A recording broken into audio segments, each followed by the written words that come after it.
And welcome to our weekly live stream. Hope you are having a good week. And if you're somewhere other than the Florida or South Carolina coast, chances are you're having a better week than those folks are. Welcome. We're going to have a great time together. We'll take as many of your questions as possible. Pam Case is with me. She's senior producer of The Huckabee Show that you will definitely be watching this weekend for a whole host of reasons that maybe we'll get around to telling you about. But don't miss it. It's going to be a spectacular show. And by the way, it just happens to be the beginning of our 6th season, which means we just completed 5 years of doing The Huckabee Show. It is very hard for me to believe we've been doing that long because it does not seem like 5 years has gone by. Yeah, like well over 260 episodes. So we are knocking on 300 episodes door. Wow. What a lot of people may not realize, we do 52 fresh shows a year. People say, well, how many shows a year do you do? I say 52. No. How many shows? I said, we do 52. If we're taking time for holidays. That's right. Christmas, Thanksgiving, 4th of July, we will tape ahead in order that we have fresh content every single week. We do not do reruns. Right. I don't know of anyone else on television that doesn't do reruns. They'll have either a 13-week or a 26-week schedule, maybe even a 30-something. Right. I don't know of anyone who does what we do, and that is to run 52 fresh content shows every week. Never repeated a single show. Never, but we do it for you. That's right. So please, for us, do this. Send your questions in the chat. And if you want more visibility, send us a super chat. We got moderators watching the line. They'll get your questions to us. We'll answer as many as possible here during the course of the live stream. Now, you may have been hearing, and how could you not, about the horrors of Hurricane Ian making landfall. We'll be looking at some clips regarding that. Joe Biden talking to ghosts yet again. And the greatest diplomat of our time, Kamala Harris, makes a huge announcement. Yeah, this just may be the biggest news of the century.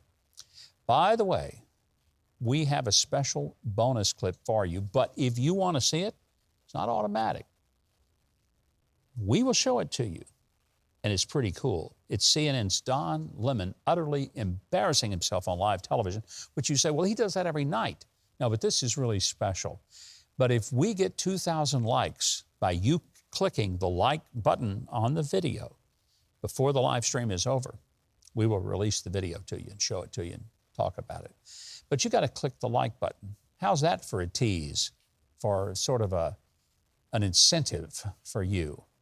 Are we playing with you? Of course we are. Let's be honest about it. We want you to hit the like button. So if we get 2,000 of you to do it, we'll show you the clip. I promise it'll be fun. You'll enjoy it. Let's see. We've got, I think, a live stream poll. Let's see. Do you know anything about gracious. That? Well, let's see. I do not. Pre-show poll question today, Gov. Okay. From the guys upstairs. What superpower would AOC have? Okay. Whoa. The power of confusion? Causing despair telepathically? Or sonic scream? So guess where we are. The poll is complete at 233 votes. Thanks for all the early voters. And the power of confusion won out at 56%. That is not a big surprise to me. I would have thought that number would have been just a little higher myself. Yeah, it could be. Well, for all of you who are just joining us, if you've not already subscribed, hit that subscribe button and the notification bell. And of course, as we said, 2,000 likes during the course of our live stream today. We show you a special video near the end. Our favorite comment from last week's live stream, we always pick one out from the week before. It's really more of a question. This comes from Laura Heitzer, and she says, why is it okay for Mr. Biden to send plane loads of illegal immigrants in the middle of the night, unannounced and without advance notification, to locations all over the country? But it is not okay for Governors Abbott and DeSantis to do the same. Well, Laura, I got to tell you, if you're not paying attention, there are two sets of standards going on in this country. One of them is for the people who are in the power of the establishment, who hold the offices of president and people of Congress, and they don't play by the same rules that they expect the rest of us to play by. They're not even subtle about it. And the reason they get away with it is because the media is not the watchdog of the people. They are the lapdogs of the people in power. So the media, who really has the job constitutionally of looking out for you, they're not looking out for you. They're looking out for the people that they like and agree with, the people on the far left. And so they don't even tell you about the double standard. They didn't tell you how many plane loads that the Biden administration were sending to places like Tennessee and upstate New York, dropping them off at 2 in the morning with no coordination. And at least the people who were sent by Abbott and DeSantis, they were told where they were going. They volunteered to go. Hopped right on the They did. plane? Went? And they said, would you like to go to Martha's Vineyard? Yes, we've never been there. Let's go.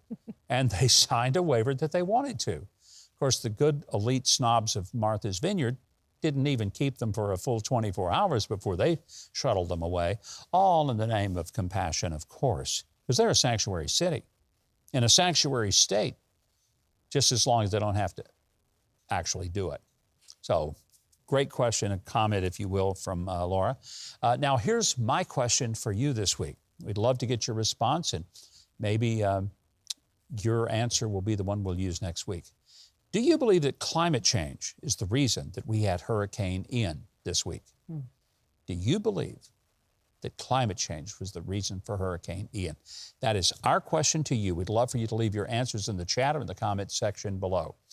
Now, this week, it has been a tough week. And watching Hurricane Ian, we've got some footage that we'll show you as I'm just reminding you to pray for those dear people who all along the Florida coastline, particularly in Southwest Florida, Fort Myers, Naples, Sarasota, the barrier islands, places like Sanibel Beach, just destroyed.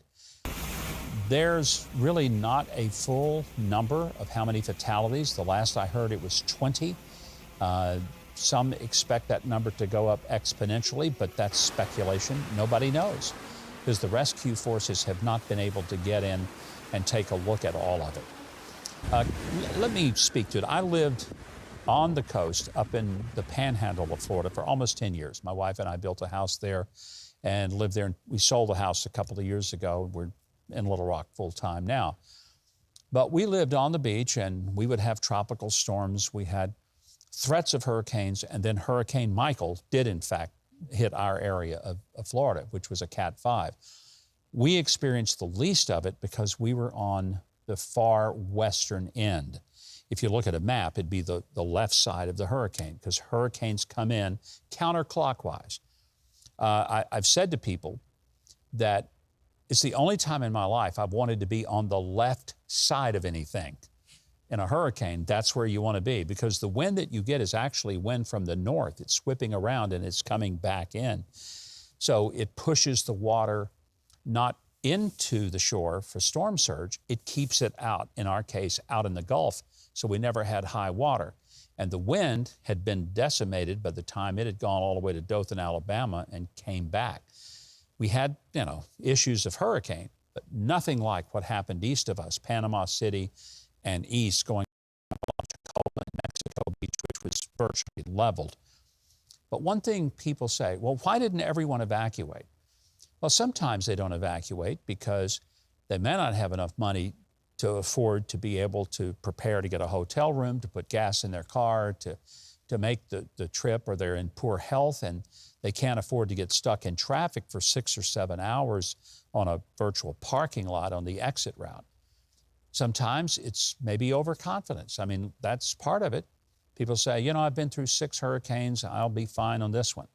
Sometimes it's because people looking at the weather trust that the forecast is correct, and they feel like that it may be a level hurricane, that they're high enough up off the ground, their homes are built to withstand the winds.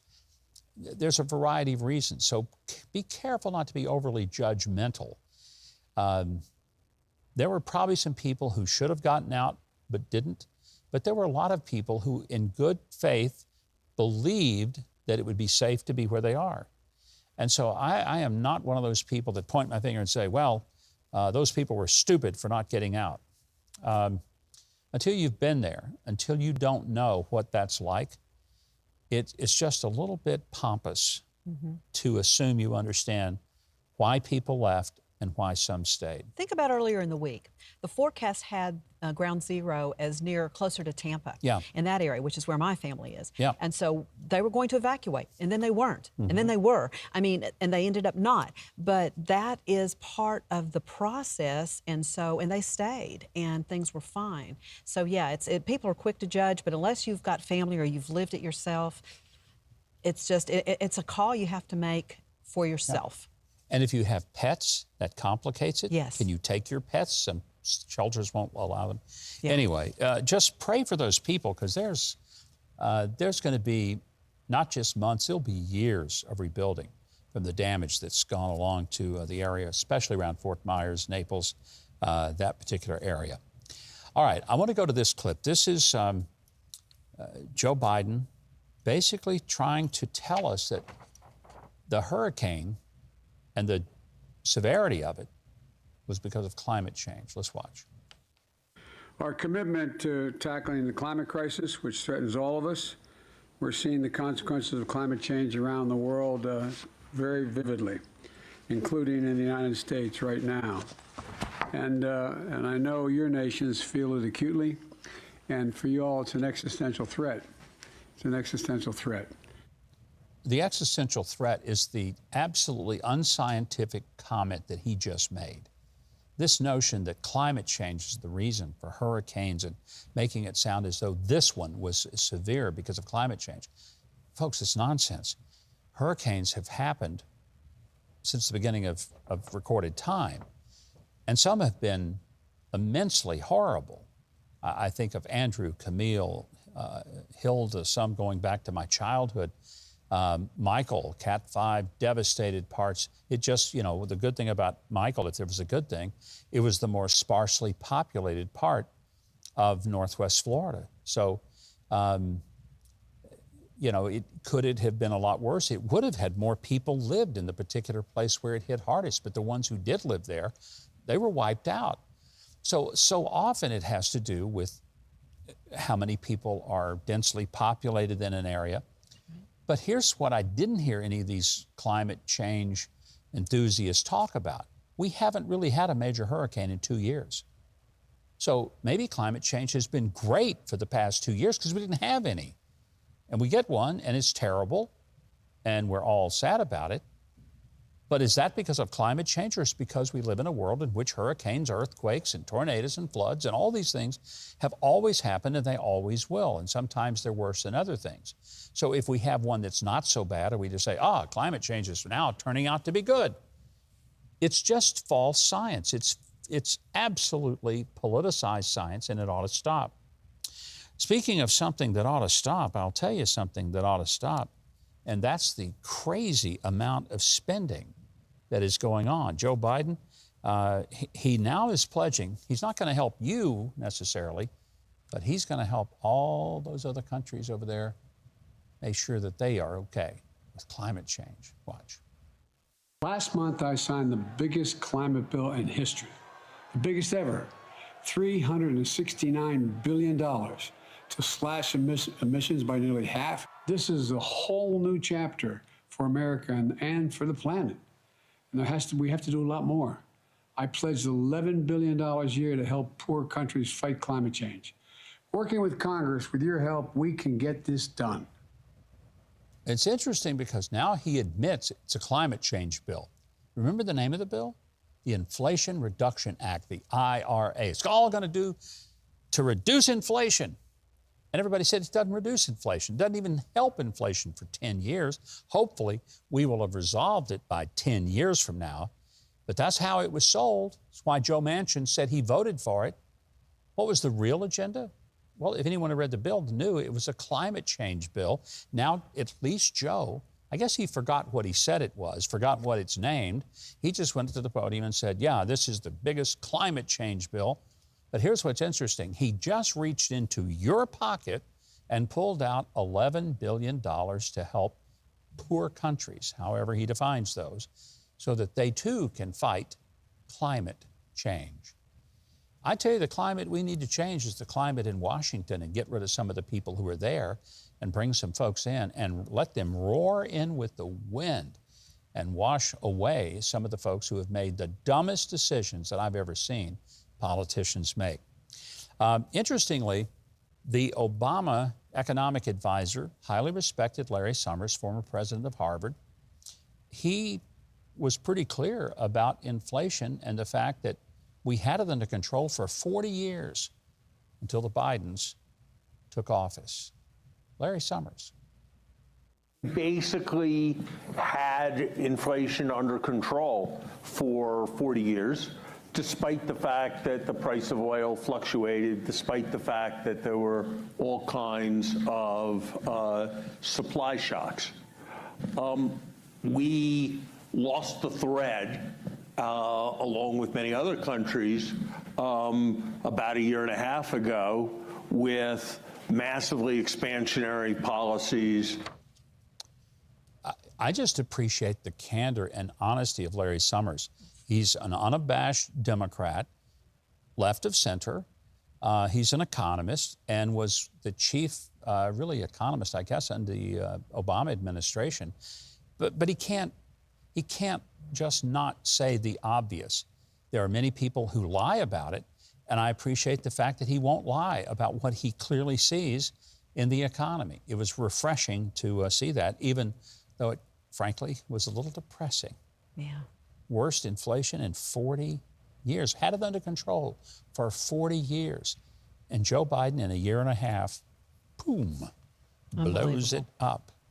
All right, are we ready to dive in? Yeah. All right, big hello to Star Trek Maniac. Really quick to get a question in, super chat as well, asking Governor, what's the point of voting if the left is going to ballot harvest? Wouldn't it make more sense for the GOP to do the same and fight back until mail-in becomes delegitimized or laws and reforms are made?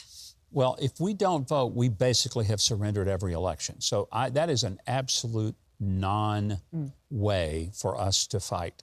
In fact, I'd say what we really have to do is we have to get all of our voters out there, and make sure they're legit. I'm not for cheating in elections, but there have been some things states have done to rein in some of the abuses of 2020. Some of it has been court-forced. Some of it has been now the election officials have awakened to the fact that there were ways in which these ballots were, let's just say, questionable as to how they got picked up. Will it be perfect this year? No, it won't. Just be blunt. No, there'll still be some shenanigans without a doubt. But we can't overcome them by surrendering to them. We've got to vote and vote in large numbers, and don't let anything keep you from voting. And it's not a waste, because sometimes there are elections that are razor thin and that we win them. Here's what I did see happen in 2020, and this is depressing. There were people who voted the top of the ticket. They voted for president, maybe senator, and they didn't vote for anything else down ballot. I was in a rally in Michigan about a week or two ago, and there's some people running for Supreme Court there.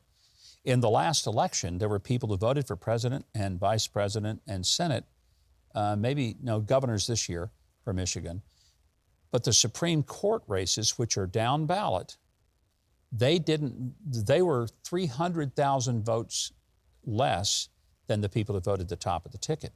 So when you go vote on everything. Yes. You know, don't just say, oh, I'll only vote on a couple of things. Inform yourself about it and vote. All right, excellent.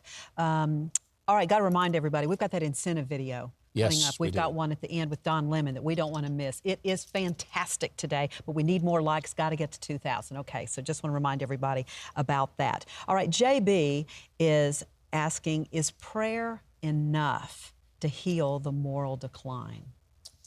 It is important. It's essential. Can't have any healing of moral decline without it, but it's not all there is. If it was, then we could all just go home, never vote, never run for office, never speak out, and just go home, hide under the bed and pray. It's not what we can do to get things done. There's an old saying, pray for rain, take a raincoat and an umbrella with you. Because if you don't, then you don't even believe in your own prayers. So yeah, pray is great, but you also have to become involved and engage in the battle. A football team can pray, but they better practice if they're playing Alabama this weekend like Arkansas is, because they ain't going to win a game by just praying. If you open a business, you can pray all you want to, but you better have a good product and you better have good service, or people aren't going to make you successful. So I'm not denigrating prayer. Please don't say I'm doing that. I think prayer is the beginning of any successful venture. But prayer leads us to work and action and engagement. It does not lead us to laziness. All right, Governor, Michael Harper is asking today, what is your theory on the Nordstream pipeline, plus its implications for the U.S., if you've been keeping up with that? Yeah, I don't have a theory as to who blew it up. I mean, I think it's pretty clear from all indications that it was sabotage, that it was not some natural occurrence. The Nord Stream 2 pipeline is not yet operative, and the Nord Stream 1 was primarily one that Russia was getting the money from. So this notion that Russia blew up their own pipeline makes no sense at all. That would be the dumbest thing Russia's done. Now, granted, Russia's done a lot of dumb stuff, but that doesn't make sense at all. So who did? I don't know. I know Tucker Carlson this week has sort of made speculation. He played a video of Joe Biden saying that if the Russians invade Ukraine, that we would stop the Nord Stream 1 pipeline. And somebody questioned, how would you do it? He said, just trust me, we'd do it. Now, is that a coincidence? I'm not accusing Joe Biden of ordering the destruction of the pipeline, because I don't know. But right now, he's the only person who has publicly been on record saying that if the Russians invade Ukraine, that pipeline's going to be shut down. So let's see. I'd like to see a congressional investigation into that. It'll never happen as long as the Democrats are in power. There you got another good reason. There's about a dozen of them, but there's another good reason to get the Democrats out of the Congress and get Republicans in so we can actually have hearings and investigate stuff like that. Remind everyone, hit the subscribe button, the notification bell. And please remember, we need to see that like button hit. If we get 2,000 likes today during the course of the live stream, we will show you, which it's fun to watch Don Lemon embarrass himself. And boy, did he ever do it this week. But just as an incentive, as a little tease for you, we need 2,000 likes before the stream finishes. So click that right now. I want to go to this video. This week, Joe Biden was at an event that he was hosting. They showed a video that paid tribute to Republican Congresswoman Jackie Walorski of Indiana. I knew Jackie. I went and campaigned for her when she ran for Congress. She's a delightful person. She was tragically killed in an auto accident in August, just about a month and a half ago. So at this event, which was about hunger in America, a tribute video was played to Jackie about her. Right after the video, Joe Biden gets up and he thanks some of the people who were involved in this project. And then this happens. And so many of you know so much about this as well, and you're committed. And I want to thank all of you here for including bipartisan elected officials like Representative Governor, Senator Braun, Senator Booker, Representative Jackie. Are you here? Where's Jackie? I didn't think she was going to be here to help make this. I mean, that's really, it's sad. It's embarrassing. Where's Jackie? Is Jackie going to be here? No, Joe. Jackie is with Jesus now, and she died. And you even, and along with Jill, sent her a nice note to her family, and expressing your sorrow. You just saw a video that was a memorial video, so it's pretty evident she's not going to be there.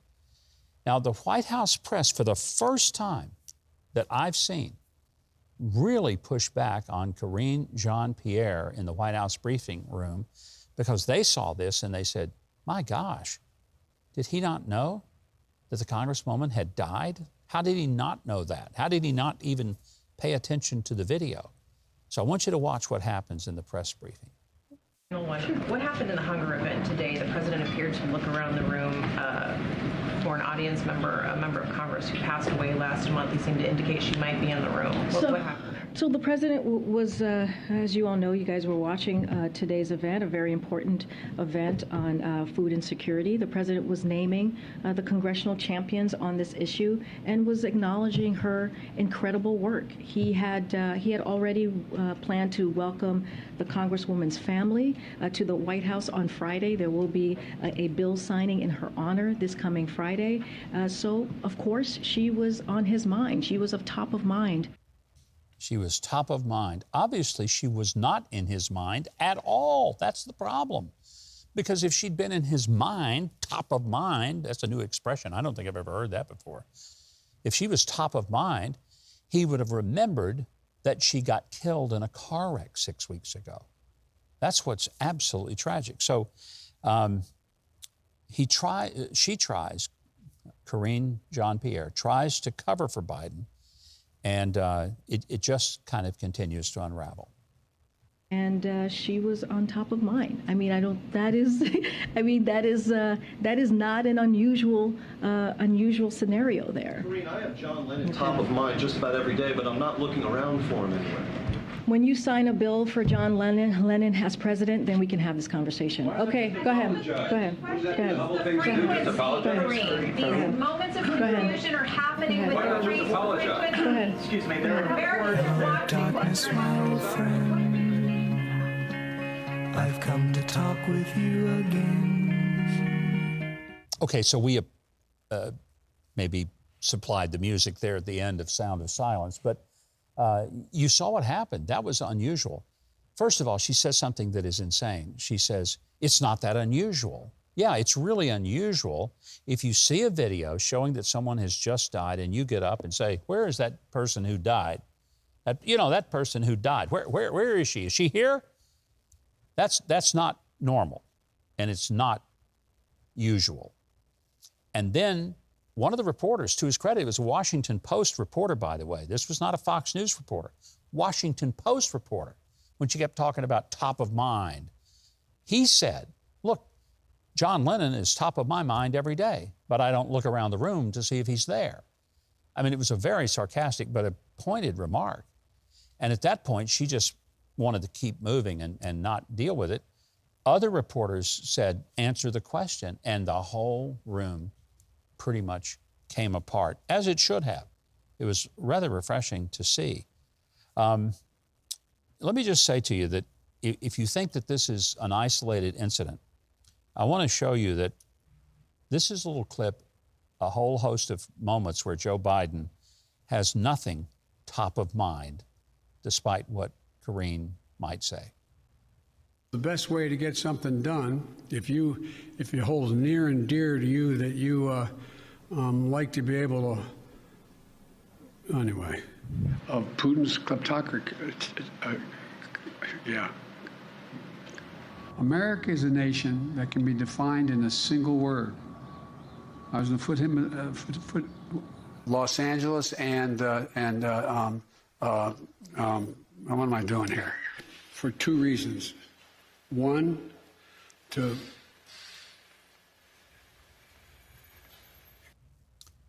It's not that unusual. There's an old Tom Jones song from the 60s, it's not unusual.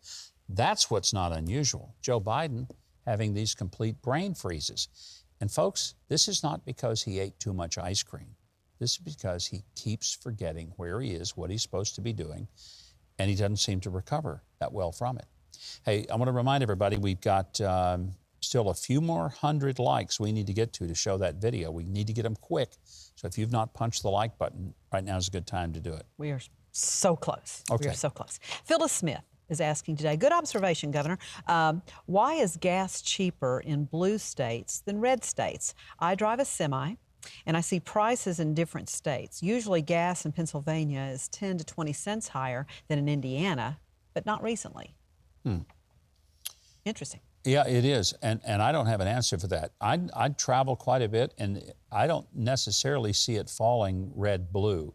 California has crazy high gas prices. Tennessee, for example, is a very red state.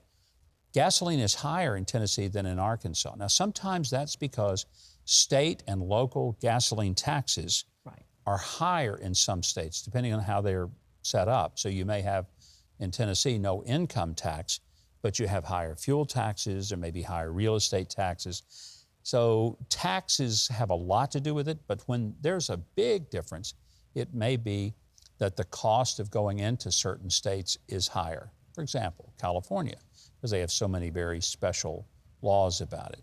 And sometimes it's a market situation. When I was living in Florida, for example, gas was always higher, but it was a tourist area. So they knew they could clip the tourists for whatever they needed to, and everybody had high gas prices. So there you go. Gov, we've got folks following us too from our Huckabee on TBN Instagram account. So I want to make sure that you get this question, maybe answer. How can the conservatives win today? Liberals cheat, send FBI, and lie about everything. Fight back. Simple as that, fight back. You can't win if you don't show up for the fight, and you can't win if you, in the ring, just cower in the corner and cover your head and never take a punch and never give one back. So whatever you want to about Donald Trump, the greatest thing he did teach us was to fight back, not to just surrender to the crazy people. So I would say that if you, as I do, think that so much of the left is driving the country off the edge, I did a column for Newsmax. I said it's like the clown car driving off the edge of the cliff.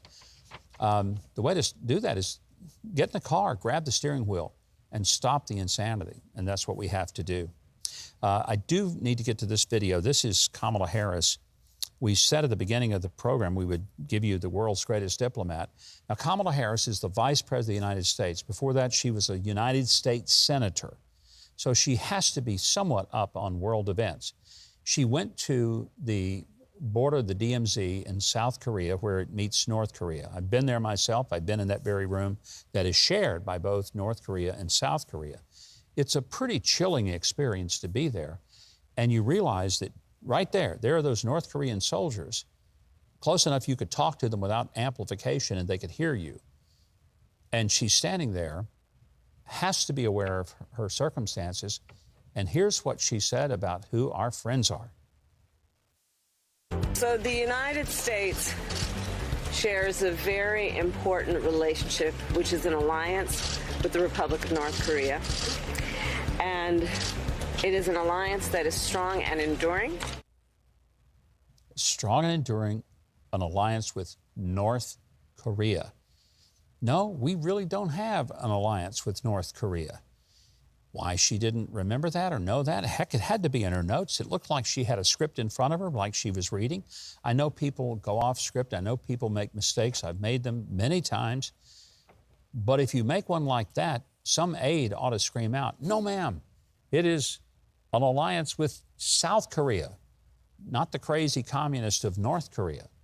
Here's what's interesting. She stands at the border, and at one point, there's a video, we don't have it here, but she says, well, they're really close, aren't they? And a military attaché, who is apparently her kind of guide there, says, yes, ma'am, they're 50 meters away. It's like, this is the closest she's ever been to a real border. Now, keep in mind, she is the border czar here, but she was closer to the North Korean border than she's ever been to the Mexican border because she went into the interior of El Paso. The only time she's looked at a border. You might think if you're going to visit borders, visit the one you're in charge of back home and try to remember, for heaven's sakes, which countries we are aligned with. It was an incredibly embarrassing moment, really, for the country. We only have a couple of short minutes. Are we getting close to that? Well, here's what we hear. The folks in the chat are telling us that we've hit the 2,000. Oh, have we? So our counter may be lagging just a little bit, so I say we go for it. All right. So we've hit the 2,000 according to our chat room, so let's do it. If you did not see this moment this week, Don Lemon, the CNN so-called anchor who's being bumped off evenings because his ratings are so dismal and put on mornings, had this chat with the head of the National Hurricane Center, and it is priceless. Let's watch. So listen, I'm just trying to get that. You said you want to talk about climate change, but what effect does climate change have on this phenomenon that is happening now? Because it seems these storms are intensifying. To link it to any one event, I would caution against that. Okay, well, listen, I grew up there, and these storms are intensifying. Something is causing them to intensify. the guy at the Hurricane Center basically said, no, that's not really what's going on here. His answer was, I grew up there, and they're intensifying. What a scientific observation. I grew up there. I grew up in Hope, Arkansas, which is the home of the world's largest watermelon. But I cannot give you the intricate science of how watermelons are bigger in Hope, Arkansas than they are in other places, because I don't know. Growing up there did not make me a watermelon expert. And growing up somewhere in Florida did not make Don Lemon a hurricane expert. Better than, in fact, the guy who runs the National Hurricane Center. What a dumb remark. Thank you, Don Lemon, for that wonderful insight. I think that's just amazing. But I appreciate the guy from the Hurricane Center not taking the bait and basically saying, actually, climate change doesn't have a doggone thing to do with Ian. It has nothing to do with it. Thank you for practicing real science. Hey, we'd love for you to leave your questions in the comments. You can still do that even after we've finished. And do remember, hit the subscribe button. Hit that notification bell. And we are so glad that you joined us today and hope you will tell your friends.